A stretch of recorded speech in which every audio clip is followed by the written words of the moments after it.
গাজীপুরের শ্রীপুর স্বেচ্ছাসেবক দলের নৈরাজ্য সৃষ্টির মাধ্যমে গণতান্ত্রিক প্রক্রিয়া ব্যাহত করার প্রতিবাদে বিক্ষোভ মিছিল ও প্রতিবাদ সভা অনুষ্ঠিত।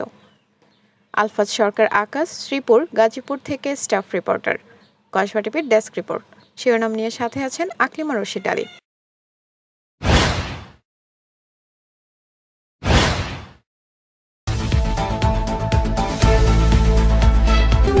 কসবা টিভি নৈরাজ্য সৃষ্টির মাধ্যমে নির্বাচন ও গণতান্ত্রিক প্রক্রিয়া ব্যাহত করার অপচেষ্টার বিরুদ্ধে গাজীপুরের শ্রীপুরে বিক্ষোভ মিছিল ও প্রতিবাদ সভা অনুষ্ঠিত হয়েছে। আজ শুক্রবার 18 জুলাই বেলা 11:30টার দিকে উপজেলা ও পৌর স্বেচ্ছাসেবক দলের উদ্যোগে মিছিলটি মাওনা চৌরাস্তার মহাসড়ক প্রদক্ষিণ করে উড়াল সেতুর নিচে এসে শেষ হয়। এ সময় শ্রীপুর উপজেলা ও পৌরসভার স্বেচ্ছাসেবক দলের পক্ষ থেকে এই নৈরাজ্যের বিরুদ্ধে তীব্র নিন্দা ও প্রতিবাদ জানান নেতাকর্মীরা। মিছিলে নেতৃত্ব দেন কেন্দ্রীয় বিএনপির সহ স্বাস্থ্য বিষয়ক সম্পাদক ও গাজীপুর জেলা বিএনপির ১ নং যুগ্ম আহ্বায়ক অধ্যাপক ডাক্তার এস.এম. রফিকুল ইসলাম বাচ্চু। এ সময় তিনি বলেন, একটি অদৃশ্য শক্তি ও কুচক্রী মহল দেশের বিরুদ্ধে এখনও চক্রান্তে লিপ্ত। তারা দেশের গণতন্ত্র ধ্বংস করতে চায়। দেশের গণতন্ত্র রক্ষায় বীর দর্পে চেষ্টা করা বাংলাদেশ জাতীয়তাবাদী দল বিএনপির বিরুদ্ধেও চক্রান্তে নেমেছে।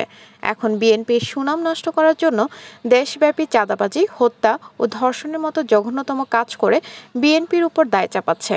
সকলকেই সজাগ থাকতে হবে। আমরা ঐক্যবদ্ধ হয়ে সকল ষড়যন্ত্র মোকাবেলা করব ইনশাআল্লাহ।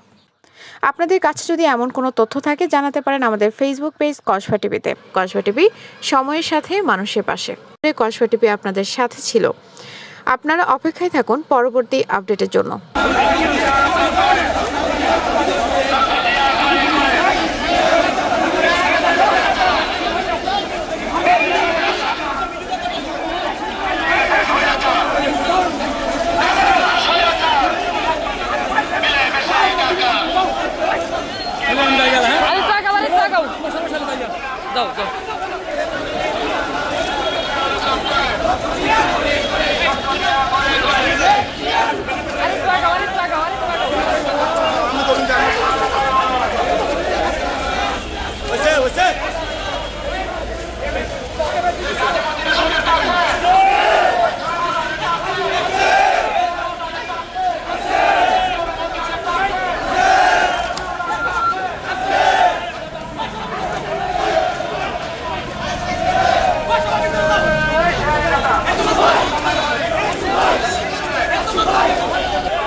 কসবা টিভির সংবাদের সাথে থাকার জন্য ধন্যবাদ জানাচ্ছি।